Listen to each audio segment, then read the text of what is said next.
E aí, turma do 9º ano, o professor Jairo chegando para mais uma aula, e hoje a nossa aula é de filosofia. Então, hoje nós teremos 2 momentos importantes aqui na nossa aula para o nosso conhecimento. No primeiro momento, nós vamos trazer as correções das atividades que eu passei na última agenda e que tem uma relação muito forte com a nossa filósofa, que nós estamos explorando um pouco da sua teoria, que é a Hannah Arendt, que viveu todo o processo dos horrores da guerra em relação ao seu povo, né, os judeus, e nós vamos trazer algumas discussões sobre isso dentro da atividade. No segundo momento, nós vamos também trazer uma discussão importante sobre a ética, só que na perspectiva da atualidade, nos nossos dias. Então vamos lá. A primeira coisa que eu quero trazer para vocês é relembrar sobre o que é o mal radical, né, que ela apresenta nas suas obras. Diz assim: o mal radical é o aniquilamento da ideia do sujeito e do indivíduo, seria destruir tanto o sujeito e as suas concepções. Essa prática ficou nítida quando das pessoas que estavam inseridas nos campos. Que campos são esses? Os campos de concentração. Eram retidas seus nomes, suas famílias, suas identidades.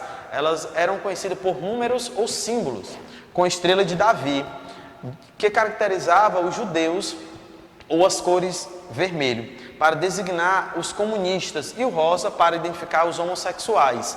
Não eram mais sujeitos construídos, mas coisas jogadas e chutadas para qualquer lado, como se não tivessem identidade. Para a filósofa, a Hannah, ela diz o seguinte: essa ação é pior do que qualquer ideia de mal ou de pecado que tenha sido construído na história. Então você percebe que esse mal radical é algo que era terrível e que ela consegue explicar, né, e trazer esses questionamentos, tá? Então nós vamos dando sequência com a nossa revisão. Nós vamos agora para a página 415, que lá nós vamos trazer esse conceito. Aliás, nós vamos para a página 417, que nós vamos trazer esse conceito nas respostas da nossa atividade. Então vamos lá. Explique por que o chamado mal radical foi para a filósofa pior do que qualquer ideia de mal ou de pecado que tenha sido construído na história da humanidade. Então aqui ela vai trazer justamente isso, foi o que eu falei, que o mal radical é o aniquilamento da ideia do sujeito, do indivíduo em todas as hipóteses. Trata justamente o ser humano como objeto, né?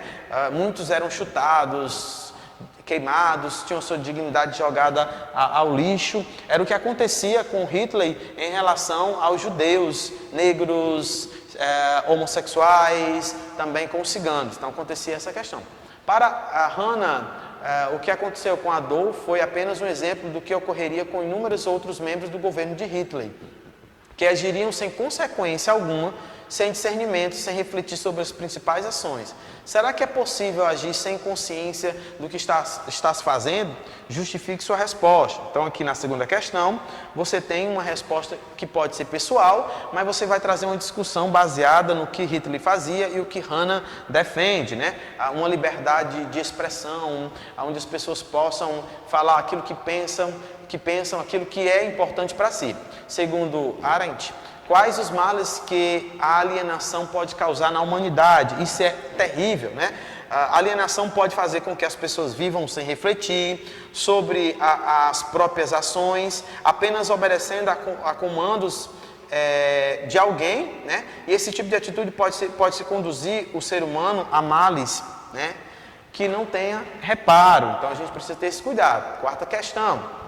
Em seus artigos, A Crise na Educação, Arendt afirmou que os adultos têm responsabilidade para com o mundo e para com as crianças, a quem deve mostrar a realidade com ela e ensinar a refletir a respeito a partir dela, colocando-as o mais longe possível de uma condição de alienação. Pesquise o conceito de alienação e responda de que forma é possível manter-se longe dessa condição de alienação. Detalhe que a alienação ela pode estar inserida não só nesse contexto, mas em outros. Então, a alienação tem diversos significados. Aqui vai significar a questão de estar alheio, não se importar com alguma situação. É possível sair disso por meio da educação e da reflexão. Tá? A alienação política, a alienação em relação a outros conceitos vai estar inserido aqui. A última questão fala sobre a ética no pós-guerra, relacionando conceitos. Então vamos relacionar os conceitos de ética no pós-guerra. Existe a ética no pós-guerra. Depois da ética pós-guerra, o caos, sofrimento, Segunda Guerra Mundial, era preciso reerguer as nações e rever os valores éticos e morais. Segundo, você vai perceber aqui que ética no pós-guerra auxilia na avaliação das ações e traça planos para o futuro, além de implantar novas condutas, tá? Então você percebe ali. O próximo, você vai ter ética pós-guerra.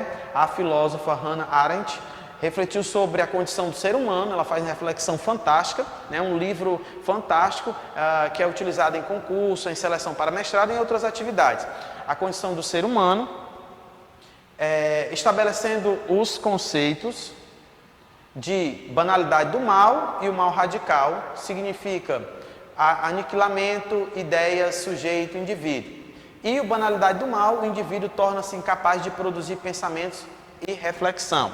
Então essa foi a nossa correção de hoje. Então nós vamos lá para a nossa aula que vai falar hoje justamente sobre ética, tá? Então vamos lá nessa perspectiva, ética na atualidade. Então eu começo trazendo alguns questionamentos. Então filosofia tem isso, né? De fazer com que a gente venha questionar, de fazer com que a gente venha trazer esse pensamento, tá? Então vamos entender. Primeira coisa que eu trago para vocês aqui é sobre essas perguntas de ética, que diz o seguinte. A primeira pergunta que eu trago para vocês, ela diz: você saberia dizer o que significa cuidar de si mesmo? O que esse cuidado tem a ver com a ética? Cuidar de si é o mesmo que cuidar do próprio corpo? Existe um sujeito certo para cuidar de si? Então são alguns questionamentos que a gente traz para vocês. Uma pessoa que não cuida bem de si mesma é capaz de cuidar bem de outras pessoas? Então você tem aí esse questionamento, né? Você tem aí um questionamento importante e nós estamos trazendo agora para vocês, tá? Perguntas importantes. Pensar a ética atualmente. Contemporâneos dos filósofos Hannah Arendt e Hegel, Hans Jonas nasceu em 1903 e vive até 1993, assim como Arendt era judia e viveu todo o período da guerra presenciando-a de perto. Durante a guerra, sua mãe foi morta nas câmaras de gás e o que fez jamais retornar à Alemanha.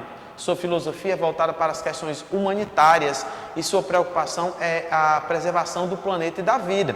Tá? Então você vai encontrar isso na nossa filósofa que nós estamos estudando, que é a Hannah, tá bom? Um dos grandes problemas observados por Hans Jonas é a impossibilidade de a vida ser mantida na Terra em decorrência da irresponsabilidade das ações humanas. Para ele, o homem está rumando para a sua própria destruição. Então percebam que aqui nós estamos também falando sobre esse filósofo, tá? Para ele, aqui é um destaque feito a ele, é o pensamento dele, tá? Não mais o de Hannah, como nós vimos aqui anteriormente. A possibilidade da vida é mantida na Terra, tá? Ele fala sobre isso. Para ele, o homem está rumando para a sua própria destruição. Portanto, é urgente uma nova postura que tem que ter frente às ações que destroem o meio ambiente e ao uso irresponsável de tecnologias que degradam a natureza. Então, vamos lá. Uma das mais importantes obras, se não a mais importante desse filósofo, é o princípio da responsabilidade, né? Publicado no ano de 1979. Nela, Jonas afirmou que nós vivemos em uma era ímpar, jamais vista em qualquer outro período da história. A técnica moderna se especializou de tal modo que assumiu proporções jamais imaginadas. É uma técnica fascinante, grandiosa e arrebatadora. Então perceba que os filósofos que nós estamos apresentando para vocês nesses capítulos, eles tratam de assuntos que são atuais, né? Justamente por essa concepção dessa ética na atualidade, né? Os filósofos fazem essa abordagem. Nesse contexto, os marcos reguladores da ética têm se mostrado ineficientes, pois não conseguem abarcar todo o conjunto técnico produzido pelo homem. Quando falamos nos marcos reguladores, podem citar inúmeros deles. Por exemplo, a ideia de Deus, marco regulador da religião, o amor ao próximo, a justiça, a bondade, a misericórdia, né? E a honradez. E aí a gente cita um texto bíblico que diz assim: bondade e misericórdia me seguirão todos os dias da minha vida. Então ele está trazendo essa discussão, né? O filósofo analisou que a era tecnológica moderna avança de modo que coloca em risco a vitalidade do planeta e sua capacidade de autorregeneração. O homem esgota os recursos naturais, tendo em vista favorecer-se com o processo tecnológico e o consumo de bens que este possibilita. Então, ao longo de todo o capítulo, a gente está percebendo essa discussão referente ao que o homem traz, né? Ao que o homem pensa, como o homem está conduzindo o planeta, né? Foi nos dado essa responsabilidade de cuidarmos do planeta, de termos esse planeta como a nossa casa, mas que a ética nesse processo ela não está inserida, tá? Então vamos lá, dando sequência. Aqui a gente traz um pensamento dele também, que ele elabora a sua principal ideia. Ele diz que, segundo ele, a técnica começa a tomar vida e se solta do poder humano. O homem perde seu lugar de sujeito na ação e a técnica ganha vida própria, tornando-se sujeito no lugar do homem. A técnica torna-se autônoma e dita os procedimentos que devem ser seguidos pelo indivíduo, tá? Então ele também vai mais à frente. A denúncia de Jonas vai além. Ele afirmou que o homem se coloca acima do homem sapiens, né? O homem Faber. Com isso, ele quis dizer que há uma ausência de reflexão na ação do homem, que agora ele é um mero fabricante e não mais o ser pensante. Então essa é uma realidade conflituosa, a gente consegue perceber isso. Então é interessante que esse homem ele tenha essa relação de afunilamento com o seu conhecimento, né? Ele não se perca no tempo, não se perca no espaço, tá? Então a gente vai conseguir compreender isso, que ele traz esse questionamento de uma forma ampla, né? E conduz a todas as pessoas a se questionarem. Então por essa razão, torna necessário uma nova proposição ética. A ideia que se tinha anteriormente sobre ética estava direcionada a uma relação de pessoa para pessoa. Lembra que eu sempre falo sobre isso, o conceito de ética. Então, quando alguém pergunta sobre o conceito de ética, as pessoas começam a querer trazer questionamentos voltados um para o outro, mas é algo bem mais amplo, né? Então, continuando. Agora a ética torna novos rumos, ela vai tomando novos rumos, precisa ser global, contemplar também a natureza. Então não se pode falar de conceito de ética sem incluir a natureza, sem incluir tudo que faz parte nessa questão do que é global, tá? Então vamos lá. Dando sequência, aqui a gente vai trazer alguns significados que você depois pode estar lendo, de fato, a separação de um para o outro, tá? Então você pode ler. Então vamos dando sequência aqui à nossa aula. Bem, uma ética da responsabilidade. Jonas também vai afirmar sobre esse contexto da ética atrelada à responsabilidade. Um ser responsável, ser um ser que se preocupa. Então, se a gente está trazendo esse conceito de ética, vamos associar que é a ética da responsabilidade, né? Ele diz que nessa nova ética deve ter por base a ideia do temor, que consiste em uma obrigação básica para a ética da responsabilidade, que é a partir do temor que as pessoas devem se questionar sobre a possibilidade do caos dentro do planeta e sobre os modos de evitar que o pior aconteça. Então ele diz também que por meio do temor é que o ser humano reflete sobre o futuro da humanidade. Ele vai dizer que é necessário que o homem tenha temor. Então o que acontece? As pessoas estão perdendo esse temor e por isso o senso de responsabilidade se aproxima do homem, né? E faz com que o homem cometa crimes ambientais, crimes contra o outro, crimes de ordem e por aí vai. Então, para o filósofo, a humanidade está apostando na produção tecnológica do presente, utilizando de modo irresponsável os recursos naturais de que se dispõe, colocando em risco a possibilidade de um futuro promissor. Então aqui está dizendo justamente, né, essa relação, tá, com esse conceito de que o homem ele se apropria do que ele tem à sua volta, mas ele esquece do futuro.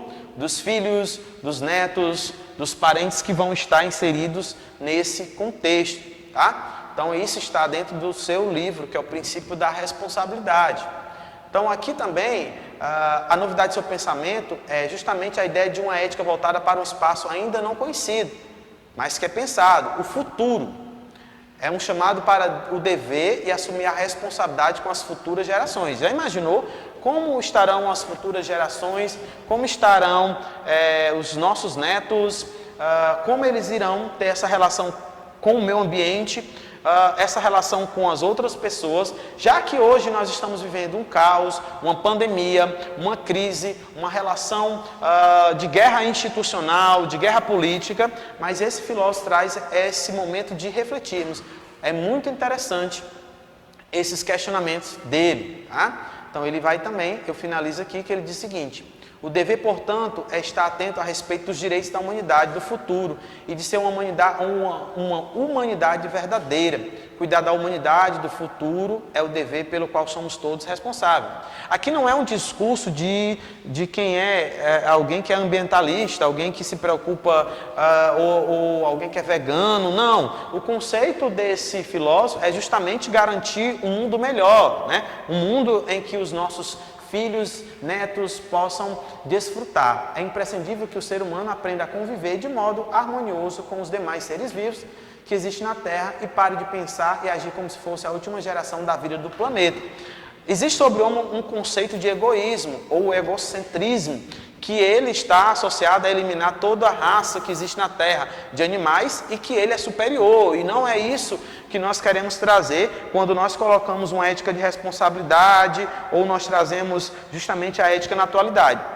Discutir ética hoje não é só discutir uma ética voltada para a guerra, né? Como Hannah traz nos seus depoimentos, mas é também discutir uma ética de pluralidade, né? É trazer hoje uma discussão voltada para a atualidade. Então eu encerro com essa imagem, que é a árvore formada por ele, que ele formou por pessoas, tá? Jonas defendeu a ideia de que as pessoas devem se tornar responsáveis pelas futuras gerações, garantindo um espaço natural e saudável. Então, essa imagem para que vocês possam refletir sobre o espaço em que nós ocupamos, tá? Esse espaço, ele pode ser algo que vai impactar nas próximas gerações. E aí, nós estamos cuidando da nossa casa? Nós estamos desenvolvendo esse processo de ética com responsabilidade? São algumas perguntas que eu trago para que você venha refletir e tenha esse entendimento. Porque filosofia é justamente isso, é buscar também respostas e fazer com que as pessoas passem a refletir, porque as próximas gerações dependerão das atitudes que nós vamos ter hoje, tá? Eu vou ficando por aqui, um forte abraço, até o nosso próximo encontro.